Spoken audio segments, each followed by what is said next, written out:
Yo, what's going on, y'all? This is Marcus Rosa, a.k.a. Mazuma TV.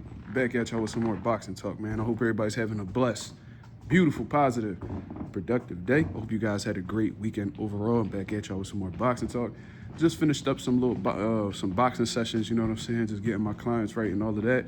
And since we had an open gym right now, which is one of the most peaceful times for me, I wanted to go over the fight between Teofimo Lopez and Rolly Romero. Did my live fight commentary last night, did my post-fight reaction as well, had some of the homies on to voice their opinions as well. And I took some time to really sit back and, just gather my thoughts so I can give you guys, my now, I guess you would say, marinated opinion. Shout out to Teofimo Lopez for coming out victorious against Rolly Romero.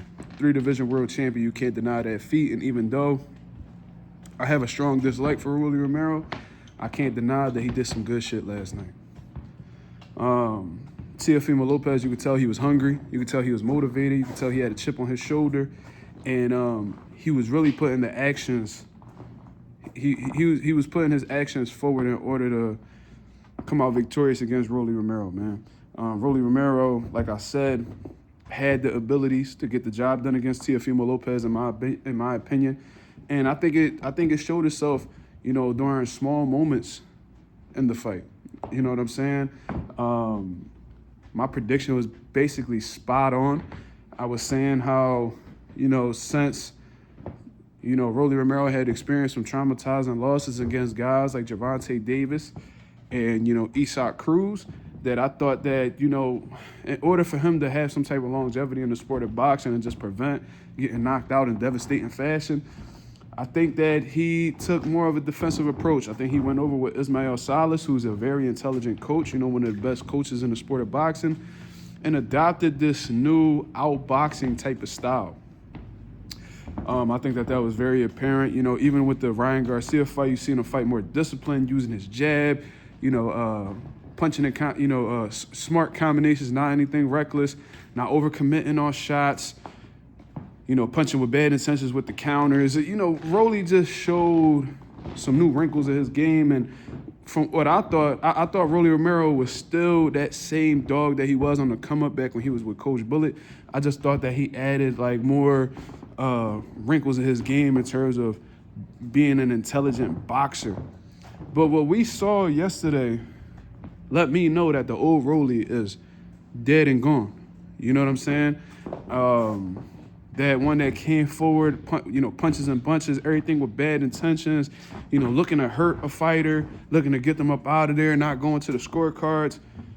That Rolly is no longer available. And I'm going to tell you guys why. Rolly Romero, in his mind, and I said this during my live fight commentary, that he thought that he had the ability to outbox Teofimo Lopez. He thought that he could sit there and play chess with Teofimo Lopez, and I try to tell everybody that will listen that that wasn't the strategy. That definitely wasn't the move, and that if he did that, Teofimo Lopez would style all over him and get a unanimous decision victory. Now, it ended up becoming a majority decision, which is absolutely disgusting. I don't think there's a single person walking this planet that could sit here and argue a case with me that Rolly Romero won 6 rounds. I only gave him 2 clear rounds. It was only 2 clear rounds. And even in that one round where he wobbled Teofimo Lopez, he still got dominated the whole 2 minutes and 59 seconds of that round. So, I seen Rolly Romero thinking that he had what it took to outbox Teofimo Lopez, play chess with Teofimo Lopez. And we seen Rolly Romero using lateral movement and, coming off with some check hooks. And I ain't gonna lie, the check hooks was definitely landing. Definitely had some impact on the fight. It bust Teofimo Lopez open. He had that cut on the right side of his face from the hooks. He had Teofimo Lopez falling off balance during certain times. And to be honest with you, I don't even think this was a great Teofimo Lopez performance. You know what I'm saying? I think he did what he needed to do in order to get the victory, but This was a very beatable Teofimo Lopez at 147, in my opinion, and I'm going to keep it real. I think Teofimo Lopez is food for a lot of these guys at welterweight, just based off of that performance with Rolly Romero. But regardless, to go back to Rolly Romero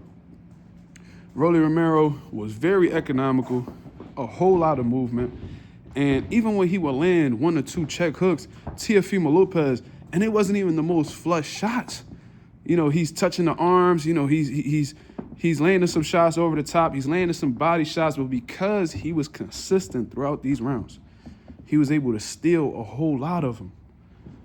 You know what I'm saying? And what really pissed me off with Rolly Romero, man, I really feel like he beat himself last night. I don't really feel like he got smoked by Teo. He didn't get smoked by Teo. Teo didn't really whoop his ass, none of that. It was what Rolly refused to do in the ring. And what made it so weird for me was that when Rolly actually landed big shots, they had an effect on Teofimo Lopez, man. I seen him get hurt with a beautiful overhand right over the top that caught Teo super clean. He buckled, you know, Rolly stepped on the gas, and, you know, he was landing some big shots, and Teo even fell to a knee, and in my opinion, they should have called that a knockdown because, you know, a series of punches is what caused him to hold on and fall to the canvas. And Teo indirectly admitted that because he was like, yeah, I got hit with a good shot. You know, I got back up. And it was like, you got back up. You would only say that if you got knocked down. But regardless, man, he tried to step on the gas. And what I seen Rolly Romero do isn't what I'm accustomed to seeing Rolly Romero do in the past. When I seen Rolly Romero get guys hurt, I seen him do whatever it took to get him up out of there, not letting up off the gas, putting the pressure, you know what I mean, just absolutely breaking guys. I seen this dude step back and resort back to being the outboxer. Why are you doing that? The outboxing, and I don't know how he thought that this was just a successful, you know, schooling of outboxing. That just wasn't what it was, man. This dude was getting outworked by Teofimo Lopez. In his mind, he thinks he's outboxing Teofimo Lopez. He claims he was blocking everything. Bro, the reality of the situation is, if you land 2 clean shots and the dude peppers you with 12, the judges have more to go off of based off of what Teofimo Lopez did. Your lack of activity is what cost you this fight. You know what I'm saying? So then you hurt dude, you know what I'm saying, he gets passed around or whatever, you go right back to boxing, just blatantly being okay with being on the back foot, allowing Teo to be the aggressor, allowing him to recover. Like, that was just a terrible strategy. An absolutely terrible strategy, man. I don't know what Rolly was thinking. There's no way that you sit there.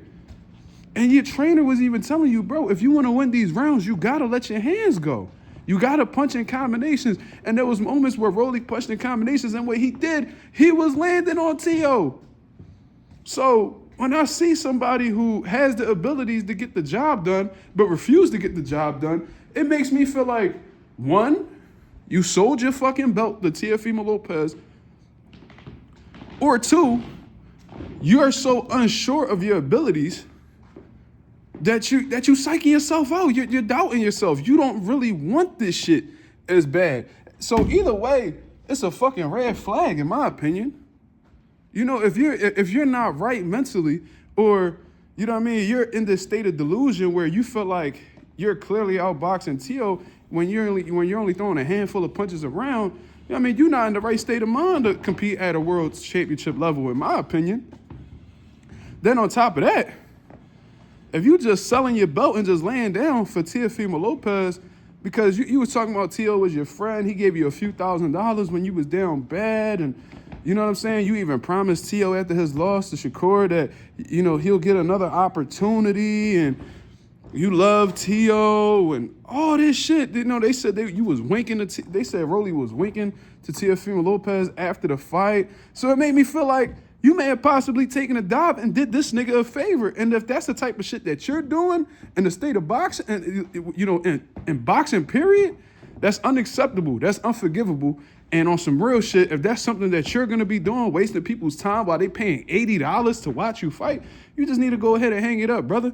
That's another thing. Rolly Romero keeps alluding to retirement. I tell you guys all the time, that is a huge red flag. That's a huge red flag. Anybody that ever mentions retirement in the lead up to a fight, that lets you know that they got 1 foot in, 1 foot out. And I said this publicly on my platform yesterday when I was on the phone with Rolly Romero, and this was before he even won a world title at 47, before he fought Ryan.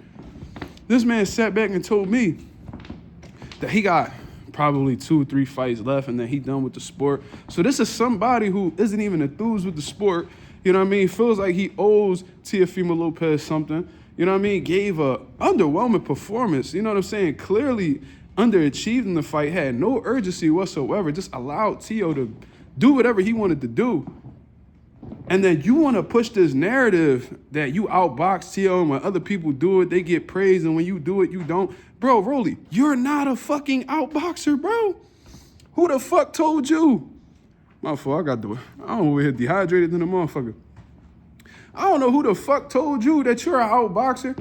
The reason why you got signed to Floyd was because you was putting belt on niggas and being that ruthless, aggressive, come forward fighter with fucking bricks in your hands. Not because you know what I'm saying? You got skills and you set traps and you know what I'm saying? You coming up, you know, you setting up beautiful counters and you using your movement. Bro, that shit don't even look right when you doing this shit. When you moving side to side, you're hopping all around the ring, using all this fucking energy. You know what I'm saying? Like, it just looked terrible. It looked cringeworthy, man. That's just not your game, Rolly. Rolly, you are one of the most exciting fighters in the sport of boxing when you let your hands go, when you're punching with bad intentions, when you're being aggressive, when you're coming forward. You know what I'm saying? This shit right here, you will never win at an elite level doing that. And to be honest with you, I don't see Rolly Romero ever winning the world title again. He blew his final opportunity, man. Unless Ryan Garcia give you a rematch and you go ahead and you just whoop on his bum ass again, I don't see you ever being a world champion again. I don't think you could beat any of these dudes, man. This new approach with this whole, you know, jabbing to the body, taking your time, boxing, you know, back against the ropes, all that bullshit that you doing, that little Philly shell and whatever the fuck you want to call it, that shit is not gonna get the job done, man. So very, very disappointing fight from Rolly Romero, in my opinion. I seen he had a whole lot to give, but he just refused to give it up. So it just puts me in a mindset where, one, you either took a dive and allowed this man Teo to have his way and walk away with your title so you won't have any more obligations as a world champion, or you so, you know, unsure of yourself, you know, your ability to take a shot, your ability to let your hands go, you're so afraid of getting caught with a shot, being knocked out, being embarrassed, that you really fucked yourself over. You beat yourself. You know what I mean? So that's just my whole take on this situation, man. Very, very disappointing results. What's next for Teofimo Lopez? You know, I would like to see unification fights, man. I would like to see Teo fight the winner of Ryan Garcia versus Conor Benn. You know what I'm saying? He already told everybody that he's going to fight Devin Haney last, so we're not even going to bring that up. If he's able to get a Leon Paro unification over Devin Haney, you know, that's cool as well. But yeah, man, let me know what y'all think. This is Marcus Rosa, a.k.a. Mazuma TV. That is my official post-fight reaction to Rolly Romero versus Teofimo Lopez. Hope you guys have a blessed, beautiful one. I'm up out of here, man. Peace.